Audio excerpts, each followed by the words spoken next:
Good morning student. हम पढ़ रहे थे क्लास 11th की एग्रीकल्चर, जिसमें अपना लेसन अपन ने कल शुरू किया था सब्जियों की खेती के बारे में। ठीक है, जिसमें अपन ने टमाटर की खेती के बारे में शुरुआत की थी। टमाटर क्या है, जिसके कैसी जलवायु, कैसी सिंचाई, निराई गुड़ाई तक अपन ने पढ़ लिया था। ठीक है, आज अपन पढ़ते हैं इनमें टमाटर में होने वाली जो प्रमुख कीट एवं व्याधियां, कौन से प्रमुख कीट हैं जो उनको नुकसान पहुंचाते हैं। ठीक है, और कौन सी इनमें बीमारियां होती हैं वो अपन देखते हैं। तो शुरू करते हैं अपन।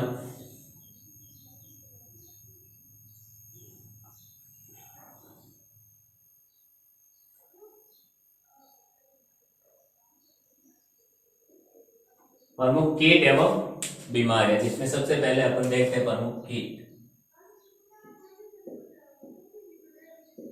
प्रमुख कीट कौन कौन से?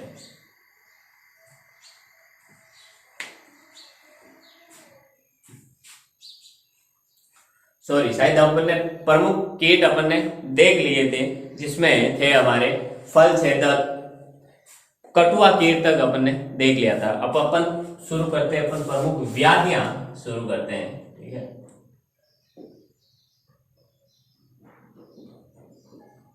व्याधियां व्याधियां अपन शुरू करते हैं। ठीक है, तो देखिए व्याधियां अर्थात बीमारियां कौन कौन सी होती हैं। देखिए, जैसे आर्द्र गलन, सबसे पहले है आर्द्र गलन। आर्द्र गलन, ठीक है, आर्द्र गलन में क्या होता है? फफूंद होती है, एक फफूंद जिसका नाम है पिथियमियम जाति या राइजोफ्लाविया, राइजोपेनिया जाति या फाइटोप्थोरा जाति के कारण होता है। ठीक है, ये किसके कारण होता है? ये होता है फफूंद पिथियम जाति, फफूंद पिथियम जाति, पिथियम जाति या फफूंद पिथियम जाति या राइजोपेनिया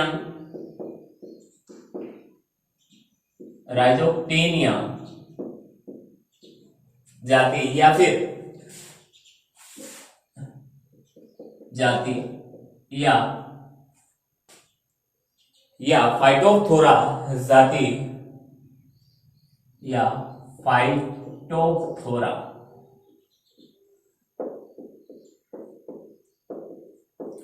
जाति के कारण होता है। ठीक है, जाति के कारण होता है। इसमें क्या होता है? जमीन की सतह पर स्थित जो तना होता है, जमीन की सतह के ऊपर जो तना स्थित होता है, ठीक है, उसका भाग काला पड़ जाता है। ये इसका लक्षण भी कह सकते हैं।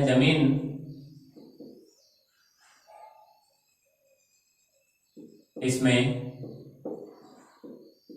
जमीन की सतह पर स्थित तना काला हो जाता है, काला हो जाता है। ठीक है, इसकी रोकथाम के लिए अपन क्या कर सकते हैं? इसमें बुआई से पहले बीजों को क्या करें? थायरम या कैप्टान से उपचारित करना चाहिए। ठीक है, रोकथाम के लिए अपन क्या कर सकते हैं? रोकथाम बुआई से पहले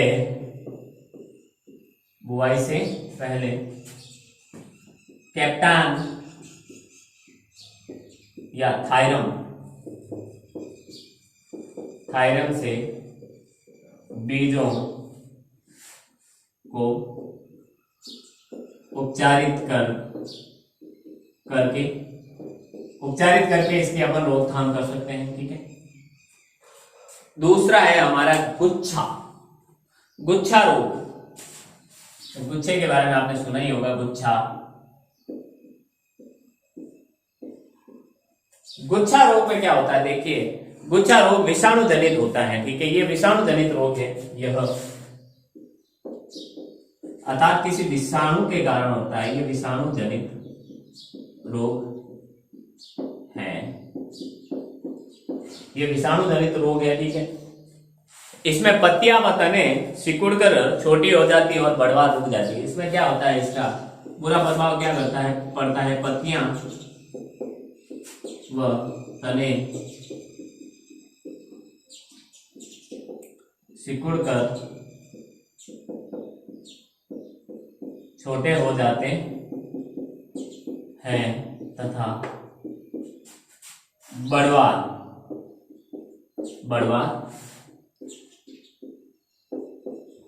रुक जाती है। बढ़वार क्या होती है, रुक जाती है। बढ़वार इसमें रुक जाती है, ठीक है। रोकथाम, इसकी रोकथाम के लिए अपन क्या कर सकते हैं, इसकी रोकथाम के लिए अपन पौधे को जड़ सहित उखाड़ देना। पहले तो रोगी जो पौधा होता है, रोकथाम, ठीक है। रोकथाम के लिए क्या करना, रोगी पौधे को जड़ सहित उखाड़ देना। रोगी पौधे को क्या करना, जड़ सहित ही उखाड़ देना, पहला तो कार्य ये कर सकते हैं, ठीक है। दूसरा है मेलाथियान, मेटासिस्टोक्स और डाइमिथाइड का छिड़काव करना, ठीक है। दूसरा है मेलाथियान, और क्या कर सकते हैं अपन, मेलाथियान,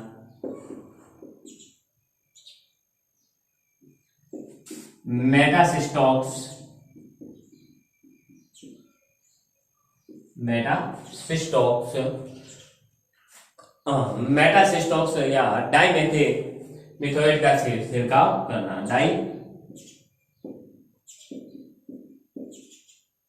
डाइमिथोएट का छिड़काव करना,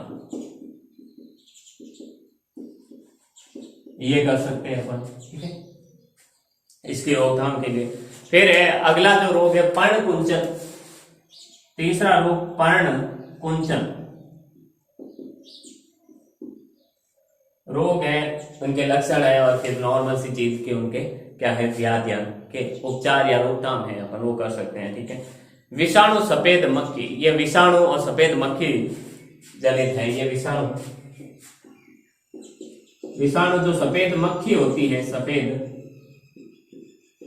मक्खी जनित है, उसकी लार में क्या होता है, डंक और लार में क्या होता है, विषाणु होता है, ठीक है। इसमें पत्तियां छोटी रह जाती हैं, पौधा झाड़ी नुमा अविकसित व शाखाएं छोटी रह जाती है। इसमें क्या होता है, इसमें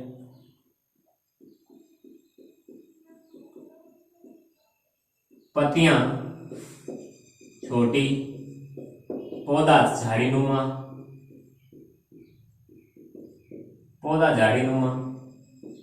शाखाएं छोटी तथा अविकसित, तथा क्या रह जाता है, अविकसित रह जाता है, ठीक है, तथा अविकसित रहता है, ठीक है। पौधा अविकसित नहीं होता। रोकथाम के लिए अपन क्या कर सकते हैं, रोगी पौधे को जड़ से उखाड़ सकते हैं। जो भी रोगी पौधा होगा उसका एक तो रोकथाम यही है कि उसको जड़ से उखाड़ दे, तो बार बार अपन को लिखने की जरूरत नहीं है, ठीक है। फिर डाइमिथाइड नामक कीटनाशक का छिड़काव अपन कर सकते हैं, ठीक है। रोकथाम, डाइमिथाइड नामक कीटनाशी का छिड़काव, इससे छिड़काव करके अपन रोकथाम कर सकते हैं, ठीक है। फिर है अगेती झुलसा, अगेती झुलसा रोग। चौथा है अपना अगेती झुलसा रोग।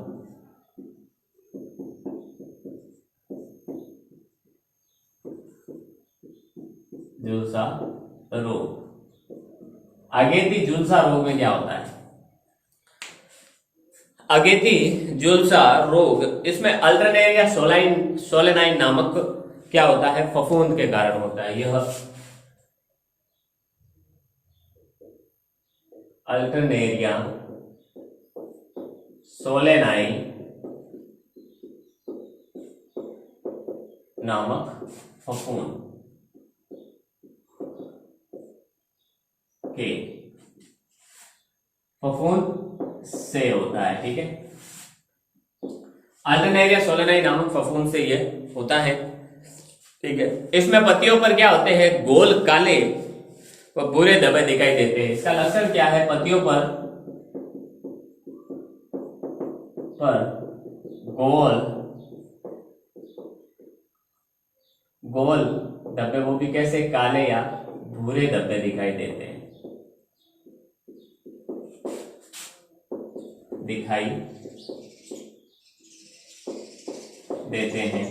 पत्तियों पर, ठीक है। पत्तियों पर गोल काले या भूरे धब्बे दिखाई देते हैं। रोकथाम के लिए अपन इसमें क्या कर सकते हैं,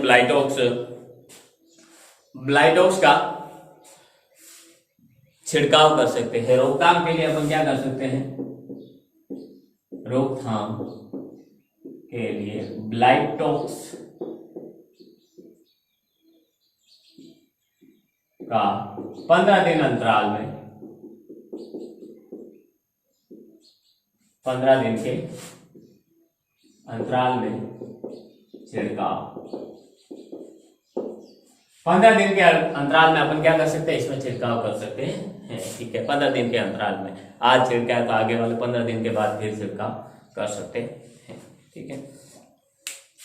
फिर जो सूत्रकृमि रोग होते हैं, ठीक है, 5वां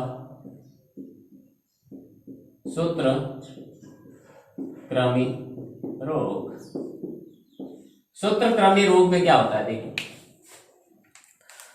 सूत्रकृमि रोग यह किसके द्वारा होता है, ये मेलाइडोगाइनी के द्वारा होता है, ठीक है। यह मेलाइडोगाइनी के द्वारा होता है, मेलाइडोगाइनी के द्वारा होता है, ठीक है। और इससे पौधे की जड़ों में क्या हो जाती है, गांठें बन जाती हैं, पौधे की जड़ों में गांठें बन जाती हैं। इसमें पौधे की जड़ों में गांठें बन जाती हैं।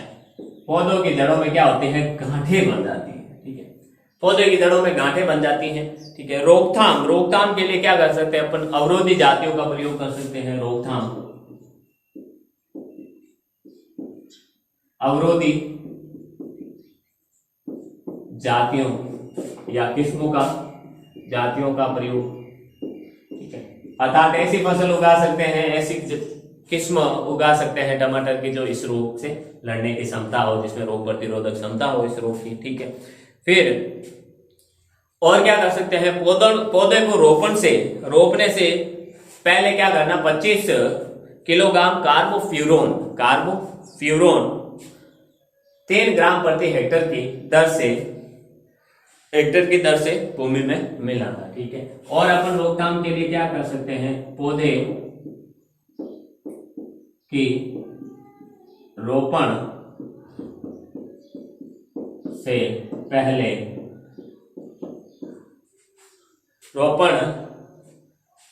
पहले कार्बोफ्यूरोन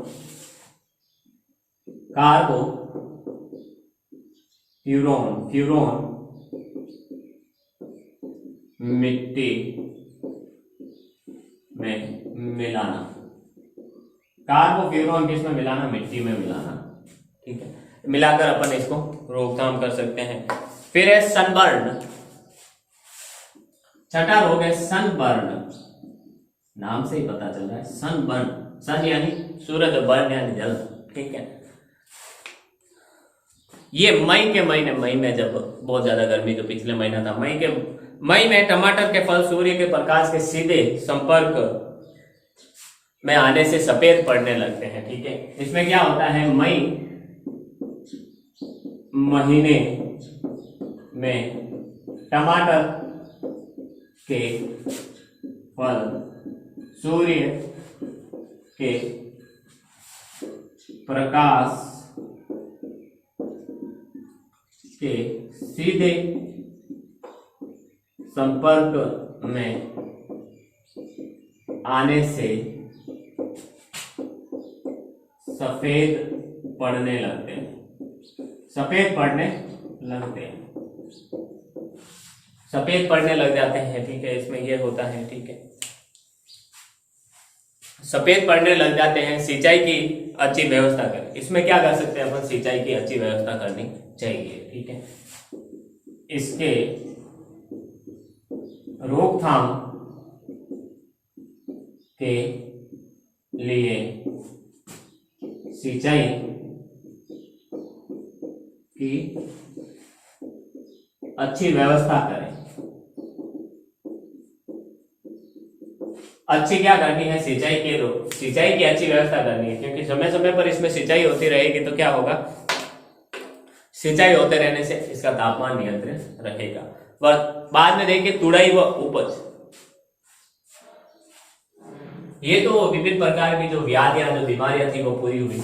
अब जो आखिरी है, अब इसको तोड़ कब सकते हैं, तुड़ाई व उपज।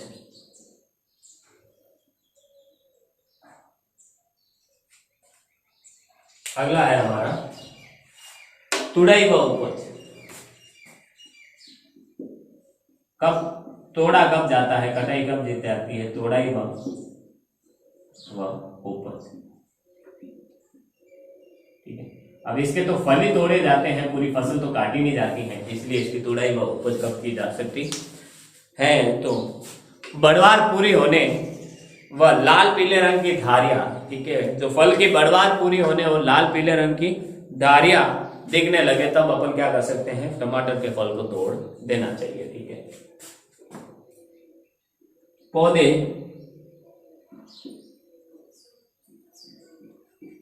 बढ़वार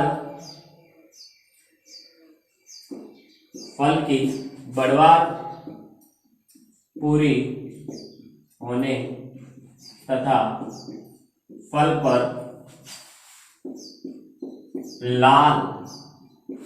लाल पीले लाल व पीले रंग की धारियां दिखने लग जाए तब टमाटर के फल को तोड़ लेना चाहिए। तब टमाटर के फल को क्या करना चाहिए, तोड़ लेना चाहिए। तब हमें टमाटर के फल को तोड़ लेना चाहिए। देखिए, रोगग्रस्त सड़े गले आदि फलों को सर्वप्रथम छांटकर अलग कर देना चाहिए। जो भी रोगग्रस्त, तोड़ने के बाद सबसे पहले क्या करना है, रोगग्रस्त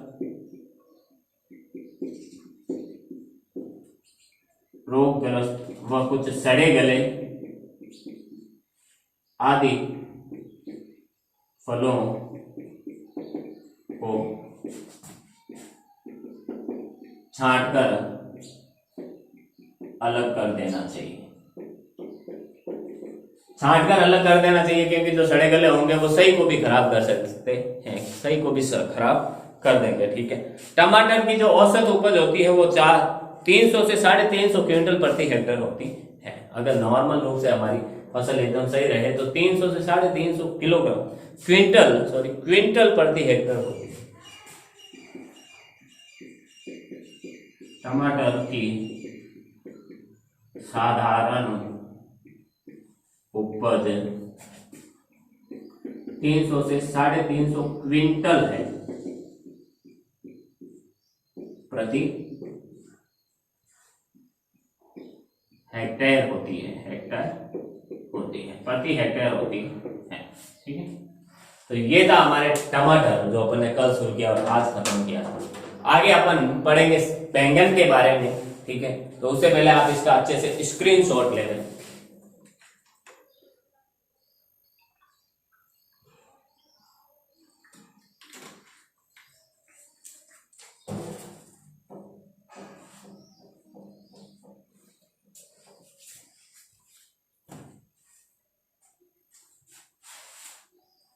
देखिए, बैंगन अब अपन शुरू करेंगे। खाई होगी बैंगन की सब्जी, तो टमाटर तो लगभग हर सब्जी में अपन डालते ही हैं, बैंगन की सब्जी भी आपने खाई होगी। तो बैंगन की खेती कैसे होती है उसके बारे में अपन कैसी जलवाइयाँ, जलवायु चाहिए होगी, कैसी किस्में उसकी उन्नत हैं, कौन सी किस्मों की बुआई हमें करनी चाहिए, ठीक है, वो अपन देखते हैं, पढ़ते हैं। बैंगन, तो अगला है अपना बैंगन। बैंगन, ठीक है, इसका वानस्पतिक नाम देखिए सोलेनम मेलॉन्जेना। इसका वानस्पतिक नाम देखिए, वानस्पतिक नाम है सोलेनम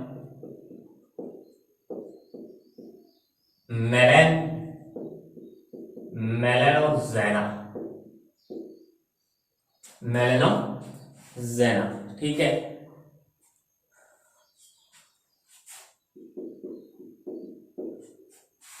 इसका कुल भी है, इसका भी कुल कौन सा है, सोलेनेसी कुल है, इसका कुल कौन सा है, सोलेनेसी,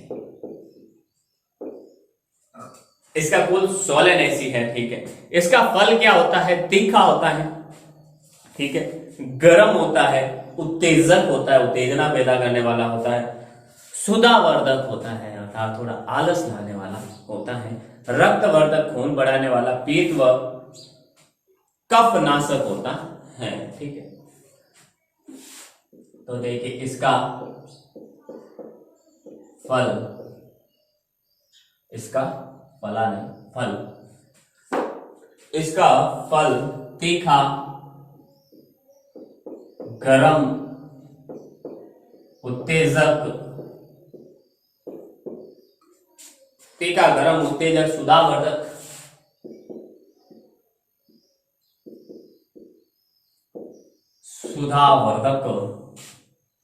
रक्तवर्धक,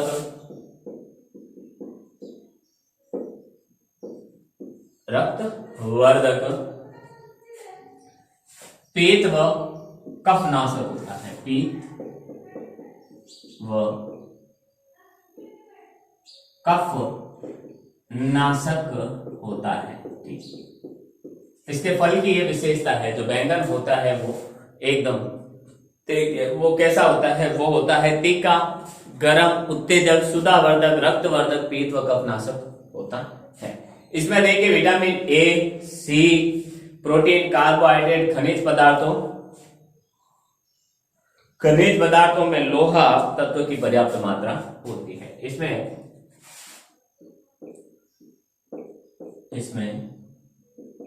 विटामिन ए, सी पाया जाता है, ठीक है। फिर प्रोटीन, कार्बोहाइड्रेट, तथा खनिज तत्वों में लौह तत्व पर्याप्त पाया जाता है, पर्याप्त मात्रा में लौह तत्व पाया जाता है इसमें, ठीक है, लौह तत्व इसमें पाया जाता है, ठीक है। आगे देखिए, अब इसमें खेती के लिए जलवायु की कैसी आवश्यकता होती है, कैसी जलवायु हमें इसमें खेती करने के लिए, बैंगन की खेती के लिए चाहिए होगी, क्या तापमान होना चाहिए, कैसी हवा वायु होनी चाहिए। तो देखते हैं, उष्णकटिबंधीय जलवायु की ये सब चीजें, जलवायु कैसी होनी चाहिए, ये उष्ण कटिबंधीय जलवायु की सब्जी है, ये उष्ण कटिबंधीय जलवायु की सब्जी है, ठीक है। इसे लंबे गर्म मौसम की आवश्यकता हो, गर्म मौसम चाहिए होता है, लंबा हो, इसे लंबे गर्म मौसम की आवश्यकता होती है।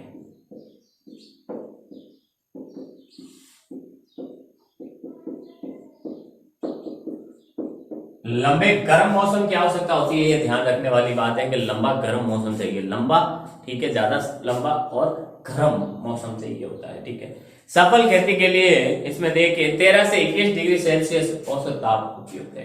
एकदम सफल खेती के लिए सफल खेती के लिए 13 से 21 डिग्री सेल्सियस ताप उपयुक्त है। कि भाई हमारी खेती अच्छी हो जाए इसके लिए 13 डिग्री से कम नहीं होना चाहिए और 21 डिग्री से ज्यादा नहीं होना चाहिए, इतना ताप उपयुक्त है। अब मृदा एवं खेत की तैयारी अपन कैसे कर सकते हैं? ये तो जलवायु की बात होगी। अब मृदा एवं खेत की तैयारी कैसे कर सकते हैं अपन? मृदा एवं खेत की तैयारी में देखिए, मृदा का जो पीएच होना चाहिए वो 6.5 से कम होना चाहिए। मृदा का जो पीएच मान है, ठीक है, वो 6.5 से कम होना चाहिए। कम होना चाहिए, 6.5 से ज्यादा नहीं होना चाहिए। और देखिए, अब खेत की तैयारी में देखिए अपन अच्छे जल निकास की इसमें व्यवस्था होनी चाहिए और जीवांश युक्त गहरी उपजाऊ मिट्टी सर्वोत्तम है। गहरी उपजाऊ दोमट मिट्टी सर्वोत्तम है, ठीक है। जल निकास की व्यवस्था होनी चाहिए और जीवांश वाली गहरी उपजाऊ दोमट मिट्टी सर्वोत्तम है, ठीक। जल निकास की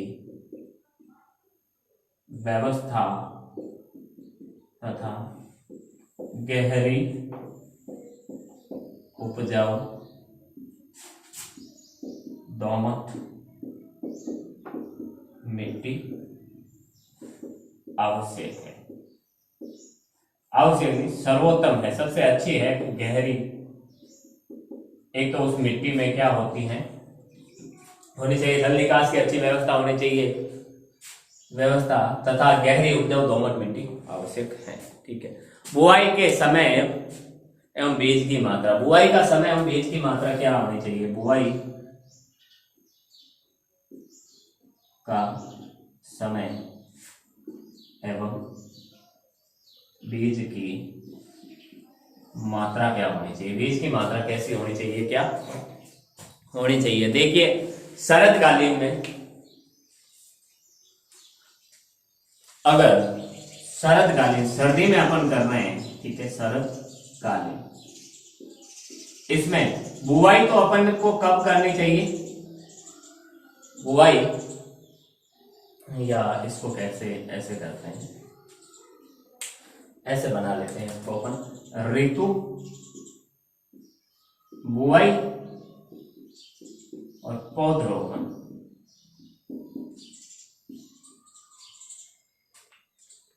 देखिए, शरद ऋतु हो, जो सर्दी हो, शरदकालीन,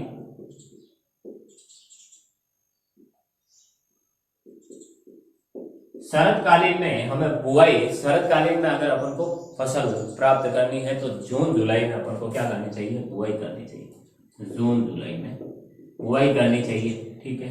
और पौधरोपण अपन नर्सरी से डायरेक्ट पौधे ला रहे हैं तो अपन को पौधरोपण जुलाई अगस्त में कर देना चाहिए। जुलाई अगस्त में क्या कर देना चाहिए? पौधरोपण कर देना चाहिए, ठीक है। नेक्स्ट आगे देखिए, ग्रीष्मकालीन, गर्मी में अगर अपन को फसल चाहिए, ग्रीष्मकालीन, तब अपन बीज लेके बुआई कब कर सकते हैं? तब अपन बुआई कर सकते हैं दिसंबर जनवरी में, ठीक है, दिसंबर या जनवरी, ताकि जब तक गर्मी आएगी तब तक हमारी ये फसल बनकर तैयार हो जाएगी। और अगर अपन नर्सरी से पौधे ला रहे हैं, ठीक है, पौधघर से, पौधशाला, पौधघर से पौधे ला रहे हैं, तो वो अपन को फरवरी मार्च में रोपण करना चाहिए।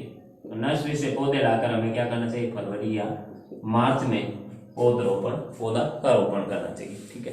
और वर्षाकालीन, हमें अगर वर्षाकालीन फसल चाहिए, वर्षाकालीन फसल चाहिए, तो हमें बीजों की बुआई कब करनी चाहिए? मार्च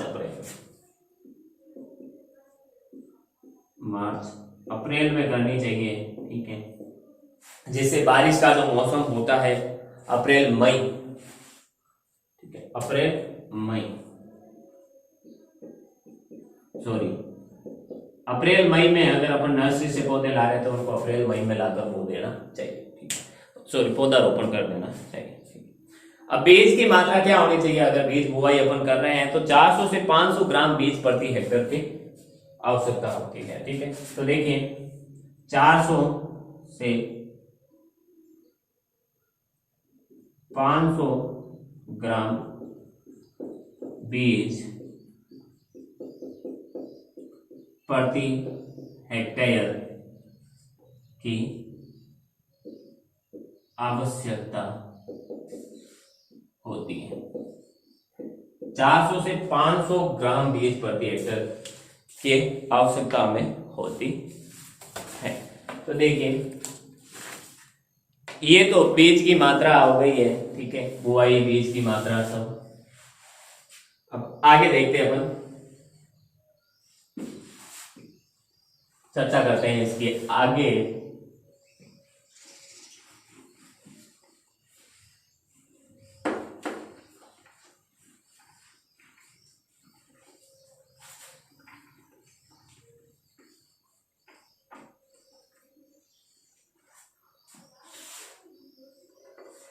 नेक्स्ट देखिए आगे, उन्नत किस्में कौन कौन सी हैं जो काम में ले सकते हैं अपन? उन्नत किस्में, ठीक है, आगे है हमारा उन्नत किस्में, ठीक है। अब बैंगन की भी कई सारी जातियां, कई सारे किस्में हैं, तो उन्नत किस्में कौन सी है वो अपन काम में ले सकते हैं। जैसे लंबे फल वाली किस्में कौन सी है? ऐसी कौन सी किस्में है जिससे अपन लंबे फल प्राप्त होंगे? तो लंबे फल वाली किस्में, देखिए लंबे फल वाली जो किस्में होती हैं, ठीक है, जैसे Pusa purple, Pusa purple long, Pusa purple long, Pusa purple long, ठीक है, पूसा पर्पल क्लस्टर, ठीक है, ये पूसा पर्पल क्लस्टर, ये सब किस्मों के नाम हैं, ठीक है। इनसे ये किस्म अगर अपन उगाएंगे तो हमें लंबे फल प्राप्त होंगे, ठीक है। पूसा अनुपम, पूसा अनुपम, पूसा अनुपम, पथ सम्राट, पथ सम्राट, आजाद क्रांति, आजाद क्रांति, पथ सम्राट, आजाद क्रांति, क्रांति पूसा, क्रांति पंजाब, क्रांति पंजाब, सदाबहार, फिर आजाद क्रांति, फिर पूसा क्रांति, पूसा क्रांति, फिर पंजाब सदाबहार, etc। ये आदि जो है ना अपन ने लंबे फल वाली किस्में है, ये अगर अपन बोएंगे तो हमें कैसे फल प्राप्त होंगे? हमें लंबे फल प्राप्त होंगे, ठीक है। आगे देखिए फिर गोल फल वाली भी किस्में होती हैं जिनमें गोल फल हमें प्राप्त हो सकते हैं। तो गोल फल वाली किस्में, गोल फल वाली किस्में कौन कौन सी हैं? ठीक है, तो गोल फल वाली किस्में है जैसे पूसा पर्पल राउंड, ठीक है, टाइप 3 सेक्शन 1, जैसे Pusa purple round, Pusa purple round, ठीक है, टाइप 3। इसी प्रकार टाइप 3, टाइप 3, ठीक है, सिलेक्शन 1, सिलेक्शन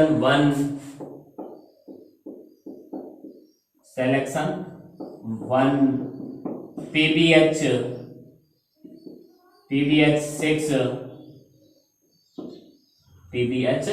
6, फिर पूसा अनमोल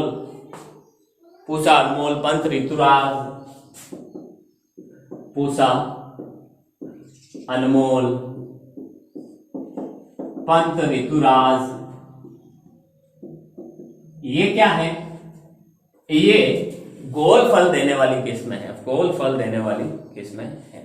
फिर कुछ संकर किस्में हैं जो दोनों को मिलाकर बनाई जाती हैं, संकर किस्में, ठीक है। जो ऐसी किस्में हैं जिसमें जो गुण होते हैं वो दूसरी जातियों से लिए गए हैं, ठीक है।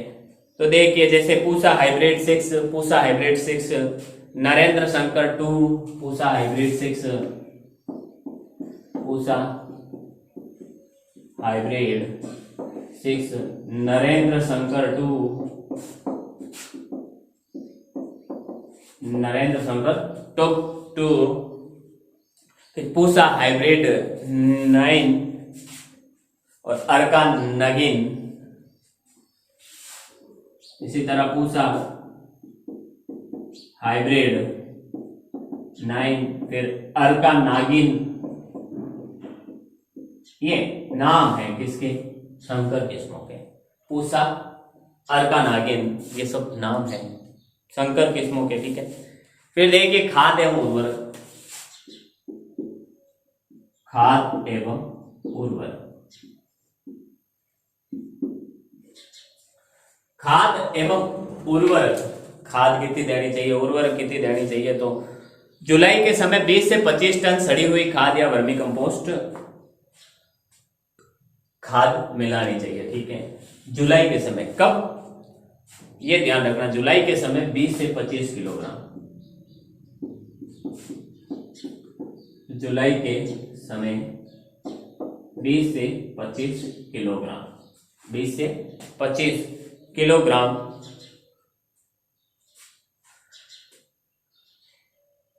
25 किलोग्राम नहीं, 25 टन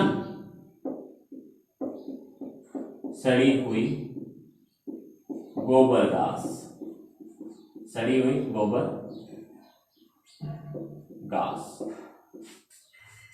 क्या करना चाहिए? सड़ी हुई गोबर घास मिलानी चाहिए।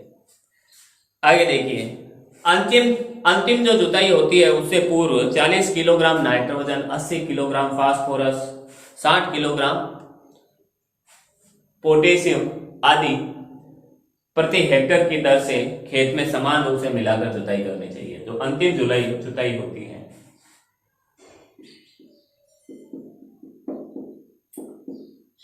अंतिम जुताई से पूर्व 40 केजी फास्फोरस, 40 केजी, तो 40 KG nitrogen, 80 KG kilogram phosphorus, 60 kilogram potassium के, पोटेशियम का प्रतीक है पोटेशियम, प्रति हेक्टेयर की दर से मिट्टी में मिलाकर जुताई करनी चाहिए, जुताई करनी चाहिए, ठीक है। अब समान रूप से मिलाकर ये जुताई अपन को करनी चाहिए। फिर सिंचाई क्या कर सकते हैं? सिंचाई कब करनी चाहिए, कितनी करनी चाहिए, सिंचाई के बारे में भी चर्चा कर ले अपन। सिंचाई देखिए भूमि के प्रकार के अनुसार और सिंचाई होनी चाहिए। शरद ऋतु में 10 से 15 दिन, ठीक है, 10 से 15 दिन के अंतर, भूमि का प्रकार देखना है। उसके बाद जो सर्दियों का मौसम होता है उसमें से 10 से 15 दिन के अंतराल में, ग्रीष्म ऋतु में 5 से 6 दिन के अंतराल में सिंचाई करना चाहिए, ठीक है। भूमि के अनुसार तथा शरद ऋतु में 10 से 15 दिन तथा ग्रीष्म ऋतु में 5 से 6 दिन के अंतराल में सिंचाई करनी चाहिए। सिंचाई करनी चाहिए 5 से 6 दिन के अंतराल में, तो ग्रीष्म में और सर्दियों में 10 से 15 दिन के अंतराल में करनी चाहिए। ठीक है, फिर निराई गुड़ाई, निराई गुड़ाई, निराई गुड़ाई में अपन क्या कर सकते हैं? देखिए, निराई गुड़ाई खेत में पहली निराई तो कब करनी चाहिए? 30 से 40 दिन के अंतर पर, और दूसरी 60 से 55 दिन बाद करनी चाहिए। 55 से 60 दिन बाद जो पहली निराई होती है खेत में, पहली निराई, ठीक है, 30 से 40 दिन के अंतराल तथा दूसरी निराई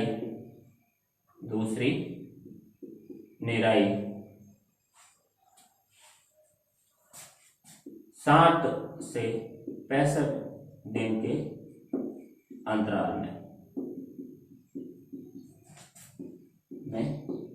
करनी चाहिए। इसके बाद प्रमुख कीट एवं व्याधि अपन आने वाली क्लास में करेंगे। निराई गुड़ाई देखिए, पहले तो खेत निराई जब अपन ने बुआई की है उसके बाद 30-40 दिन बाद हमें पहली निराई करनी चाहिए, और पहली निराई के 60 से 65 दिन बाद अपन को दूसरी निराई करनी चाहिए। स्क्रीनशॉट ले आप इसका।